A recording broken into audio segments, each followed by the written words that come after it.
Is your little one waking up every 30 to 45 minutes during the day and every 1 to 2 hours overnight? This can be a sign that your little one needs to learn to self-settle. This is why I'm answering your sleep question: what is self-settling and what does it have to do with my baby's sleep? Hi, I'm Brooke, one of the sleep consultants for Little Ones and mother to 2 beautiful children. At Little Ones, we have helped over 200,000 families improve their baby's sleep. We provide an evidence-based sleep solutions for newborn to 6 years within our amazing app. So what exactly is self-settling? Self-settling means that you are putting your baby into their bed, wide awake, and they can go to sleep without any assistance from you. Up until around 4 months old, going to sleep is quite an instinctual behaviour. Before that 4-month mark, if everything is lined up for your baby to go to sleep, they have a full belly, their room is set up perfectly for sleep, then they may be able to self-settle.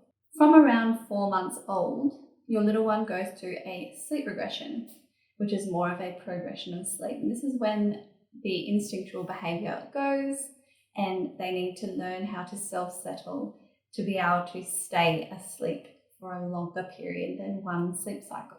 So why is self-settling so important from 4 months onwards?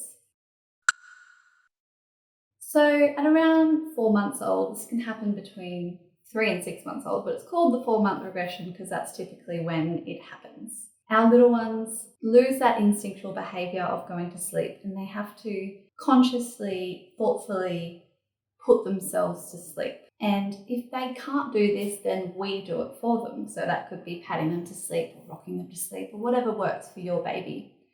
And after that 4-month mark, when they go through this regression or progression in sleep, they start waking up every sleep cycle.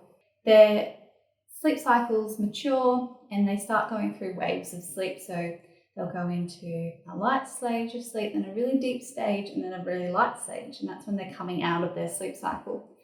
And this is when self-settling is really important. So if they put themselves to sleep at the start of the nap, then when the end of the sleep cycle finishes, if they rouse, they'll be able to put themselves back to sleep how they did at the start of the nap. If we put them to sleep at the start of the nap, then they will get to the end of the sleep cycle and they'll start to rouse and they'll realize that we aren't there anymore. We're not patting their bottom, we're not rocking them, we're not feeding them or whatever it is that helped them to go to sleep, and they will fully wake between sleep cycles. And they won't be able to go back to sleep unless we bring back the sleep associations that first put them to sleep. At that 4-month mark, it can start to get difficult to put them back to sleep as they start to wake fully between sleep cycles. So they could be, right, I'm awake, I'm ready to go. No one's putting me back to sleep. Mum and dad come back in, right, it's time to get up. They won't see you coming back in and go, oh, I need to go back to sleep. They'll see you come back in and say, it's awake time, time to go and play. If they have the skill to self-settle though, they'll rouse between that sleep cycle. At the start of the regression, they may wake fully and they might not be able to go back to sleep on their own for a little while until self-settling is mastered. So this regression is a really tricky one because it is permanent. Your baby most likely won't go between sleep cycles on their own unless they can first self-settle. And then they can learn the skill of resettling, which can be a bit trickier because they're not as tired anymore and they can put themselves to sleep quite easily because they're exhausted and they're ready for sleep. And then they get through that first sleep cycle of 30 to 45 minutes and they wake up and they go, oh, I'm rested. I could get up and play. I could get up and have something to eat or something to drink. But if we leave them for a little while, they will learn to go back to sleep. So as I said, if your baby can learn to self-settle at the start of a nap, then they'll be able to learn to resettle between sleep cycles, and you can wave goodbye to those 35 to 45 minute cat naps and those 1 to 2 hour exhausting night wakes overnight. Here are some tips for self-settling. In order to give our little ones the best chance to self-settle, we need to first make sure everything else is lined up for sleep. So we need to make sure that they are full and that they are burped. If a baby is not full, they haven't had enough to eat, or they've got trapped wind, they most likely won't self-settle and they most likely won't sleep well. So make sure they've had a good full feed, they're burped, they have no trapped wind, their room is perfectly set up for sleep, they've got sleeping bag or swaddle, their room is dark, and they have white noise. The next step is to work with your baby's sleep association. So if your baby is being pat to sleep, then you'll just gradually reduce how much you pat them to sleep so that they are starting to do that last little bit on their own, and then eventually you'll be able to put them down wide awake and they can self-settle. If your little one is older than this 4-month age bracket, then their sleep association may be a little bit more in-ground, which makes it a bit harder to use this gradual method to get them to self-settle. So we have heaps of settling methods within our app that you can check out.